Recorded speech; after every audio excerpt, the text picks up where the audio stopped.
Bem-vindo ao programa Hora do Estudo Bíblico, com o doutor e professor Lehmann Strauss.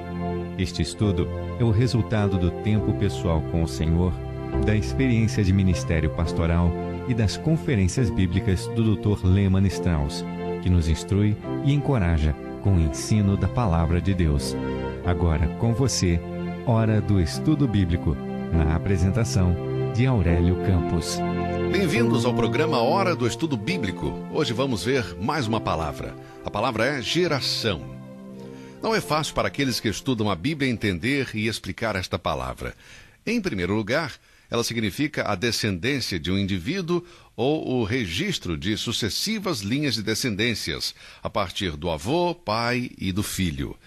Você pode encontrar esta palavra no Novo Testamento em Mateus, capítulo 1, versículo 17, e também no Antigo Testamento em Gênesis, capítulo 5, versículo 1. Em segundo lugar, ela é usada para expressar tempo. Embora não seja um período de tempo específico, como vemos em Gênesis, capítulo 15, versículo 16, a palavra geração significa tempo. Não um determinado tempo, mas tempo. Depois temos um terceiro uso da palavra que se refere a uma condição existente num dado momento, tal como uma geração má.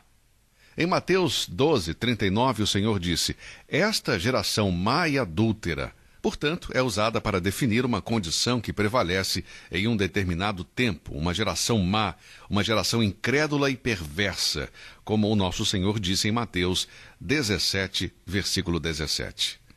Muito bem, em nosso próximo programa, vamos ver a palavra gentil. Agora vamos continuar o nosso estudo das Escrituras. Por favor, abra sua Bíblia em Efésios, capítulo 4, versículos 11 e 12. Mas antes, vamos orar. Pai amado, nós te agradecemos por mais um dia de vida. Senhor, te agradecemos por poder estudar a tua santa palavra. Que possamos ser abençoados e edificados através desse estudo. Senhor, supra as necessidades e conforta o coração daqueles que estão passando por provações. Que eles possam sentir o teu amor e o teu cuidado por eles. Oramos no precioso nome de Jesus. Amém.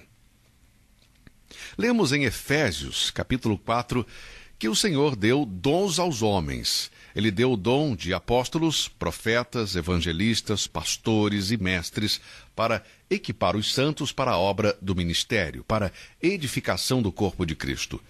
Estamos estudando esses dons que o Cristo ressuscitado deu à sua igreja, distribuídos pelo Espírito Santo que habita na igreja e em cada cristão. Vimos um pouco sobre o dom do apóstolo e profeta, depois sobre o dom de pastor e mestre, e nós estávamos vendo sobre isso quando o nosso tempo terminou no último programa. Agora, por que foram dados os dons? Por que temos o dom de evangelista, de pastor e mestre nos dias de hoje? O versículo 12 diz: "Para o aperfeiçoamento dos santos, para a obra do ministério, para a edificação do corpo de Cristo." Os dons especiais foram dados para o aperfeiçoamento dos santos para a obra, e o propósito é a edificação do corpo de Cristo. Paulo usa a palavra edificação, construção, solidificação do corpo de Cristo. A igreja não pode ser separada, ela não deve ser dividida por causa de conflitos. Não, a igreja deve ser forte, ela deve ser unida e os crentes devem trabalhar juntos pela causa comum que é propagar o evangelho. Não para contar experiências, para arrecadar dinheiro, mas para semear o evangelho cristão de tal maneira que todo cristão possa ser um testemunho para o Senhor Jesus em seu próprio mundo. Você não precisa ir à Índia, ou à África, ou a Taiwan. Vá para o seu próprio mundo, seu pequeno mundo, ali onde você está. Pode ser no quarto de um hospital, talvez este seja o seu mundo hoje. Talvez alguém que precisa do Evangelho de Cristo pode entrar no seu quarto agora. O propósito é fortalecer a sua vida, que você seja edificado e servir em seu próprio mundo. O propósito dos dons é edificar o corpo de Cristo para fazer a obra. Portanto, dons especiais foram dados aos crentes para fazer esta obra. E o objetivo dessa obra é edificar o corpo de Cristo. Agora, todo dom é uma contribuição para o corpo de Cristo. E a partir desses dons especiais, a responsabilidade é transferida para cada membro. Eu não sou responsável pelo seu dom. Não terei que responder diante do Senhor pelo que você fez com o seu dom? Eu devo responder ao Senhor Jesus por mim, pelo dom que Ele me deu. Eu fui uma testemunha no mundo onde Ele me colocou durante a minha vida? O que será que eu estou fazendo com o meu dom? Agora observe que eu não estou fazendo uma mudança aqui. O versículo 12 diz, para o aperfeiçoamento. Isso significa edificação, fortalecimento e maturidade do corpo de Cristo. Para a edificação dos santos, para a obra do ministério. Agora há uma vírgula após a palavra santos. Eu creio que ela não deveria ser colocada ali. Ele deu os dons para o aperfeiçoamento dos santos para a obra do ministério. Em outras palavras, cada membro, cada santo, cada crente deve estar envolvido na obra do ministério. A obra não é simplesmente aquela que o pastor faz. Pense nisso. Deus não chama um ministro para a igreja local para amarrá-lo à comunidade e esperar que esse pregador leve toda a comunidade para o céu com ele. Não, não é isso. O pregador é apenas um membro do corpo e tem somente um dom ou mais, mas ele não tem todos os dons e talvez você possa fazer o que ele não pode fazer. Por exemplo, ele não conhece o seu padeiro ou o carteiro, o seu açougueiro ou então o farmacêutico. Aquelas pessoas que cruzam o seu caminho diariamente, eles são da sua responsabilidade. E você não é responsável pelas pessoas que cruzam o meu caminho. Deus me deu um dom. No meu pequeno mundo, tenho pessoas que cruzam o meu caminho e eu sou responsável diante de Deus de viver uma vida que seja um bom exemplo do Senhor Jesus Cristo. E através dessa vida, desse testemunho, me tornar uma influência na vida de outras pessoas. Portanto, os dons foram dados para a edificação dos santos, para a obra do ministério. E cada membro da igreja, fazendo a sua parte, fortalecerá o trabalho da igreja e a obra continua e a igreja cresce. Quando Cristo voltar para nos levar ao nosso lar celestial, veremos a expressão completa da unidade e possuiremos o conhecimento completo de nosso Senhor naquele dia. Não teremos necessidade de um apóstolo, de um profeta ou de um evangelista. Não necessitaremos de um pastor mestre. E sabe por quê? Porque teremos alcançado a perfeição na unidade e no conhecimento. Nós não estamos trabalhando para isso hoje. Guardamos a unidade e continuamos aprendendo, confiando que o Senhor irá nos edificar e fortalecer para continuar a obra do ministério. Quando o Senhor Jesus vier, não haverá necessidade de exercer os dons. Os membros da igreja não serão muitos membros neste dia, mas um homem perfeito e maduro. Você observou isso? No versículo 12 lemos, querendo o aperfeiçoamento dos santos para a obra do ministério, para a edificação do corpo de Cristo, até que, preste atenção, até que todos cheguemos à unidade da fé e ao conhecimento do Filho de Deus, a homem perfeito, à medida da estatura completa de Cristo. Quando vamos chegar a esse estado? Quando nosso Senhor Jesus Cristo retornar. Seremos semelhantes a Ele. Alcançaremos o padrão de perfeição que caracteriza o Senhor Jesus Cristo. Paulo chama de a medida da estatura da plenitude de Cristo. Amigo, este é o propósito da sua igreja. E querido Filho de Deus, cada um de nós é um membro dessa igreja. E nós temos que trabalhar como um membro, descobrir o que podemos fazer. Você pode dizer, mas irmão Strauss, eu não posso fazer muita coisa. Faça o que você puder fazer. Deus não nos pede para fazer aquilo que não possamos fazer. Deus não põe sobre mim responsabilidades que Ele sabe que eu não posso exercer, ou o dom ou habilidade para realizar que eu não consiga. Deus sempre dá um trabalho para fazer. Ele sempre dá habilidade, capacidade e força para fazê-lo.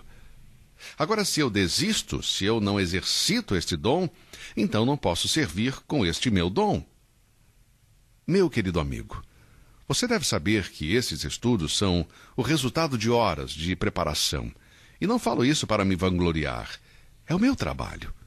Agora, se eu sair para fazer outras coisas e não estudar a Bíblia, então eu não posso exercer o meu dom como professor aqui. Estarei falhando em cumprir minha responsabilidade perante o Senhor. Deus me deu uma obra, mas eu preciso trabalhar para isso. Agora você tem um dom, e eu não sei qual é. Eu não estou junto de você para dizer qual é o seu dom, mas eu digo, você tem um dom. E você pode dizer: irmão Strauss, meu dom é tão pequeno, ninguém vê, ninguém ouve. Querido amigo, Deus vê. Nós não praticamos nossos dons para receber aplausos ou elogio dos outros. Não devemos praticar os nossos dons para sermos vistos. Estamos fazendo para honrar o Senhor, para edificar o corpo de Cristo, para fortalecer a igreja e para ajudar a palavra de Deus a alcançar os perdidos. A medida da estatura da plenitude de Cristo será alcançada quando o corpo se unir à cabeça. Observe o versículo 13. Nós nunca chegaremos a esse estado, a medida da estatura da plenitude de Cristo, porque Cristo é o cabeça da igreja. Enquanto a cabeça não estiver unida ao corpo, então não podemos ter a estatura da plenitude. Mas quando Cristo voltar, quando unir a igreja a si mesmo, levar os crentes para estar com Ele, ressuscitar os santos e reunir aqueles que estão vivos, quando estivermos todos reunidos com Ele, então vamos alcançar a medida da estatura da plenitude de Cristo. Mas, querido amigo, enquanto Ele não vem para nos levar, Ele vai continuar dando dons de evangelistas, de mestres e de pastores. O exercício fiel destes dons vai resultar em pessoas sendo acrescentadas ao corpo e treinadas para continuar a obra do Senhor até que Ele retorne. Observe o versículo 14 do capítulo 4. Não existe outro propósito para dar os dons. Por que eu estou exercendo os meus dons? Bem, eu estou exercendo porque o Senhor os deu para mim e preciso responder diante de Deus pelo exercício do meu dom. Mas há uma razão porque Deus me deu os dons. Versículo 14 lemos: para que não sejamos mais meninos inconstantes, levados em roda por todo o vento de doutrina, pelo engano dos homens que com astúcia enganam fraudulosamente. As falsas doutrinas estão em todos os lugares nos dias de hoje. Deixe-me lembrá-lo de que todas as religiões do mundo ocidental têm sua doutrina baseada em um texto bíblico. Lembre-se disso. Satanás tem seus homens que, com planos astutos, devoram os cristãos, especialmente os recém-nascidos. Me impressiona ver esses homens, alguns líderes de movimentos, que ficam de olho em alguém famoso, quer político, desportista, empresário, que aceitou a Cristo como seu Salvador, e imediatamente caem sobre eles como sanguessugas e tentam levá-los para sua organização, seu sistema de ensino falso. Digo mais uma vez, a falsa doutrina abunda em todos os lugares e o diabo tem seus próprios emissários que se jogam sobre os cristãos recém-nascidos. E, querido amigo, precisamos ser ensinados. Não muito tempo atrás, um atleta famoso que tinha a reputação de viver uma vida depravada disse ter nascido de novo. Esse homem nasceu de novo, então ele é um bebê em Cristo. Ele não conhece nada da palavra de Deus. Ele nunca frequentou a escola dominical, nunca leu a Bíblia. Agora, eu não estou questionando se ele nasceu de novo ou não. Eu espero que sim. O que acontece é que as pessoas estão o exaltando como um grande convertido. Agora, este atleta querido não sabe nada da palavra de Deus. Então, do que ele pode falar? Bom, o que ele pode dizer? E essas pessoas pagam para ouvi-lo. Este homem deveria ter feito o que muitos de nós fizemos: estudar em um bom instituto bíblico para ter raízes e estar fundamentado na palavra de Deus. Ele não tem nada a dizer, exceto que ele é salvo. A sua experiência não vai salvar outras pessoas. As pessoas não são salvas pela experiência dos outros, são salvas pela palavra de Deus. Ele deveria estudar a palavra de Deus primeiro. Mas esses bebês em Cristo são influenciados por esses homens, que na realidade são emissários do diabo. Alguns, nem todos, graças a Deus. Paulo tem algo a dizer sobre isso em 2 Coríntios, capítulo 11. E quero ler alguns versículos para apoiar esta mensagem de Efésios 4, versículo 14. Paulo disse em 2 Coríntios, capítulo 12, versículos 13 a 15. Porque tais falsos apóstolos são obreiros fraudulentos, transfigurando-se em apóstolos de Cristo. E não é maravilha, porque o próprio Satanás se transfigura em anjo de luz. Não é muito, pois, que os seus ministros se transfigurem em ministros da justiça, o fim dos quais será conforme as suas obras. Esta passagem é muito clara. O que a Escritura está ensinando aqui é o fato de que Satanás tem seus ministros e que se apresentam como apóstolos de Cristo. Eles não são ministros de Cristo, mas apresentam-se como servos de Cristo e vão sobre estes novos convertidos e eles nunca terão a oportunidade de crescer na graça. Precisamos crescer também através do estudo da Palavra de Deus, e esses bebês espirituais, em sua maioria, não têm poder para resistir e, como resultado, eles são levados por todo o vento de doutrina. Versículo 14. Para que não sejamos mais meninos inconstantes, levados em roda por todo o vento de doutrina, pelo engano dos homens que com astúcia enganam fraudulosamente. Eu tenho certeza que você pode ver, assim como eu, a necessidade dos cristãos caminharem em unidade para serem fiéis. A falta de unidade revela a condição espiritual infantil e imatura. Devemos crescer na graça e no conhecimento de nosso Senhor Jesus Cristo. Para conseguir isso, devemos estar firmados nos importantes ensinamentos doutrinários da Palavra de Deus. Deus escolheu edificar e instruir o seu povo através desses dons especiais de evangelismo, de pastor e de ensino, e nada substitui o estudo cuidadoso da Palavra de Deus. Agora temos dito que não devemos permanecer como crianças imaturas. Paulo continua no versículo 15 e exorta o crente a crescer, a crescer. No versículo 14 ele disse, não permaneçam como crianças. No versículo 15 ele diz, cresçam. Antes, seguindo a verdade em amor, cresçamos em tudo naquele que é a cabeça, Cristo. Os dons foram dados pelo Senhor e distribuídos pelo Espírito Santo para construir e fortalecer o corpo, para que os membros do corpo, os cristãos, possam manifestar a verdade em amor. Meu amado, não é suficiente para você e eu conhecermos a verdade e falar a verdade.